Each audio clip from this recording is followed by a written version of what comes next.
Poquito de detalles que él haya puesto, ya hubiera. Y ojalá que sea ese nuestro pensamiento siempre, discipulado. Cuando nosotros empezamos a trabajar la cuestión de la iglesia, y me refiero a nosotros, ¿verdad? No nosotros, de llegar cuando empezamos a trabajar, tenemos en mente ese mandato de Jesucristo: ir por todo el mundo, predicar el Evangelio, bautizarlos, enseñándoles. Aunque allí aparece que la enseñanza viene después del discipulado, lo puedo entender como después del bautismo, lo puedo entender como la enseñanza que se continúa dando a la persona que ha llegado a nuestra iglesia. Por otro lado, pienso que cada iglesia debe de tener bien definido un proceso de discipulado, no solamente para la gente nueva, sino para la gente que llega de otras iglesias. La gente que llega de otras iglesias muchas veces se siente en su inmadurez un poco por encima de los demás miembros de la iglesia, e incluso empieza a decir: es que en mi iglesia lo hacíamos así, asá o allá. Entonces eso empieza a estorbar un poco. Si hay una visión, empieza a estorbar, y si no la hay, empieza a confundir. Entonces se hace difícil la incorporación de toda la gente. También en el proceso del discipulado no se trata de clonar otras iglesias. Las iglesias no son una franquicia, no debe de haber una franquicia. Pero eso es como tipo McDonald's, no tenemos la Mac Iglesia allá y la Mac Iglesia 2 allá. No tenemos nada de eso, no hay una franquicia. Cada iglesia debe de desarrollarse de acuerdo a la visión que Dios le ha dado al pastor. Necesitamos desarrollar en nosotros mismos siempre un nuevo pensamiento que recupere ese mandato divino de ir por todo el mundo. Muchas de nuestras iglesias se han quedado estancadas precisamente porque no hay ese tipo de visión, o dentro de la visión no hay ese tipo de comprensión. Y también la de que debemos de preparar y formar a nuestras nuevas generaciones. Entonces, que todas las personas que se preparen en nuestra iglesia vean lo que es el proceso de su desarrollo espiritual de una manera misional. Es decir, que eso les impulse a ir a predicar el Evangelio. En realidad no es malo aprender de otras iglesias, cuando hablaba acerca de la franquicia. Lo malo es usar las mismas técnicas que ellos estaban utilizando, de una manera ciega. Lo malo es utilizar los mismos procesos sin que estos hayan sido debidamente comportados. Lo malo es hacer todo eso, pero no es malo. No es malo analizar los procesos de otras iglesias. Al contrario, a nosotros como líderes de las iglesias nos ayuda a avanzar un poquito más rápido. A mí me gusta mucho la idea que Isaac Newton tuvo cuando él le endosaron el descubrimiento de las ecuaciones que definen la fuerza de gravedad en el universo y el movimiento de los astros y todo ese tipo de cosas. Cuando a él le dijeron cómo llegó a esas conclusiones, él dijo: si pude ver más lejos que los demás, es porque estuve parado sobre hombros de gigantes.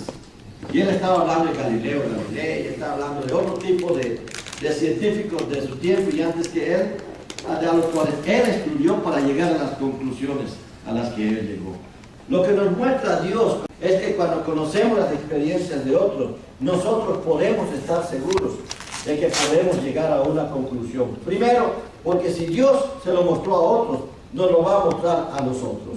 Para empezar, el discipulado no empieza con los que yo voy a enseñar. El discipulado empieza conmigo mismo.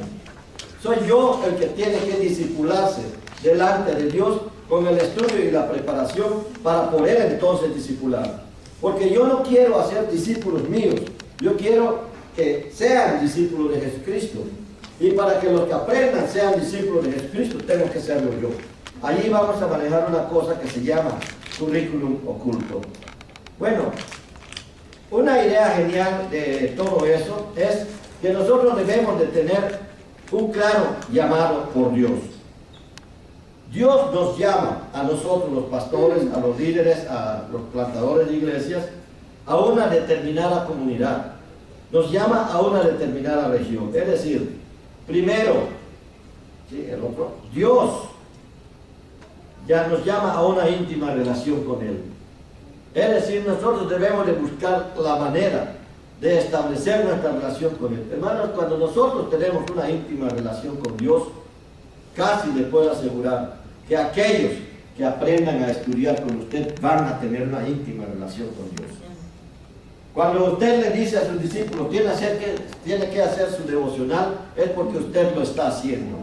Porque si usted le dice que haga su devocional y usted no lo está haciendo, tenga con seguridad que no va a hacerlo. Téngalo por seguro. Y ahí usted no le puede reclamar nada porque el Espíritu Santo le va a estar reclamando a usted. ¿Qué le quieres decir a él o a ella si tú mismo no lo estás haciendo? Si le dices que tiene que ayunar y orar, tú tienes que estar ayunando y orando. Y ojalá que lo invites a que ayune y ore contigo. Entonces debe de haber una íntima relación con Dios. Primero, para desarrollar un proceso de discipular en nuestra iglesia, nos tenemos que desarrollar a nosotros mismos de esta manera. Es entonces que Dios nos revela su plan con nosotros. Primero, Dios nos da una visión, una misión, propósitos, valores. Dios hace eso. Cuesta algunas veces, claro que es cierto, cuesta un poco. Pero ¿sabe una cosa más interesante? Que si Dios da la visión, da también los recursos. Amén. Gracias, Padre. Nosotros, por ejemplo, como para un ejemplo, rentamos un edificio que nos cobran $2,000 mensuales. De repente hay una crisis allá en Clinton y se cierran algunas empresas. Los hermanos pierden sus empleos. Algunos de ellos quedaron hasta cerca de 4 o 5 meses sin poder trabajar. Y por tal de seguir creciendo en el Evangelio de Jesucristo, no se quisieron trasladar a otros lugares, porque ellos sentían que si se iban a otros lugares, iban a perder la relación que habían ganado con Dios. Y tenían razón. Eran nuestros niñitos que todavía no tenían edad para empezar a caminar solos en el mundo. Se quedaron, hicieron el esfuerzo, consiguieron algunas cositas hasta conseguir un trabajo. Pero mientras tanto, ¿dónde podríamos recurrir para tener los recursos para pagar? Los biles, de todo. Entonces, uno de mis momentos de oración, yo le decía, Señor, tú nos diste esta visión, tú nos diste este edificio, ¿quieres que nosotros lo desarrollemos aquí? Entonces, tú nos tienes que decir qué vamos a hacer. Hermanos, hasta ahora el edificio se sigue pagando, no hemos tenido problemas de deuda. Es más, cuando vimos que no podíamos pagar todo, yo le dije al dueño, denme la oportunidad de pagarle lo que tenemos y después le ponemos todo. Y me dice, no lo voy a hacer así. En vez de darle la oportunidad, le voy a rebajar la renta. Y nos rebajó la renta. ¡Aleluya! Da los recursos. Dios da la visión, da los recursos. Y ahorita estamos pagando menos renta que cuando empezamos. Cuando debería ser al revés, ¿verdad? Al año aumenta la renta, aquí no disminuyó. Algo es Dios. ¿Por qué? Porque dio la visión. El diablo. Uy, déjame que me emocione. Entonces, cuando da la visión, da los recursos, nos envía. En Juan capítulo 20, 21, vuelve a decir Jesús, después de que lo dije en Juan 17, 20 y tantos, como tú me has enviado, yo los envío. Me ha gustado mucho Mateo 28, me ha gustado mucho Lucas, Hechos 1:8, pero me apasiona Juan cuando dice, como tú me has enviado, yo los he enviado. Me apasiona porque el envío no viene de Jesucristo solamente, viene directamente de Dios. Y somos enviados con el mismo papel con el que fue enviado Jesucristo. Cuando estoy consciente de eso, miren, los que sigan el aprendizaje que usted prepara para la iglesia, siguen a ese Señor también, entienden ese mandato. Entonces, ven, aviéntate, ve allá. Nos da una pasión por un núcleo social. ¿Qué pasión te dio a ti?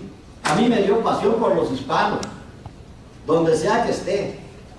Que incluso cuando me invitaron a venir aquí, lo pensamos 2 años antes de venir aquí. hasta que vinimos y vimos la cantidad de hispanos que hay aquí. Dije, sí, Señor, nos estás enviando, y vinimos. Y vamos buscando hispanos por todos lados. Nos da una pasión. Si no tienes esa pasión, entonces analiza todos estos pasos. Si realmente Dios te ha llamado para eso. Porque si Dios no te ha llamado, vas a cometer no solamente muchos errores y vas a dañar la obra de Dios.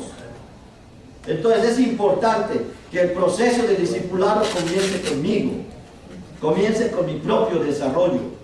Y miren, una de las cosas que nos ocurre mucho a los pastores, que a veces, y se habló aquí cuando, creo, no sé quién de los tres lo dijo, pero se habló así de que los pastores en realidad, bueno, lo voy a decir de otra manera, no encuentro las palabras adecuadas. Normalmente, cuando uno trabaja en una empresa, viene el jefe y le dice, qué buen trabajo estás haciendo. Y uno siente que qué bueno. Y hace el doble, ¿verdad? Hace el doble. Pero la persona, el líder que está arriba, no tiene a nadie arriba que le dé las palmaditas. Una de las cosas que Dios me dijo un día cuando yo le decía, Señor, me gustaría sentir que me abraces y todo. Y él nada más me dijo, mira tu mano, levanta tu mano, date las palmaditas tú mismo. Eres el líder, no tienes a nadie encima de ti, más que yo. Entonces, cuando tú logras entender eso, desarrollas un buen proceso de discipulado. Pero estamos apenas comenzando. Entonces, ¿a quiénes te llama Dios? En realidad existe un único llamado al ministerio que hemos de desarrollar. Este llamado es esencial porque nos ayuda a escapar de la trampa de la técnica. Ojo,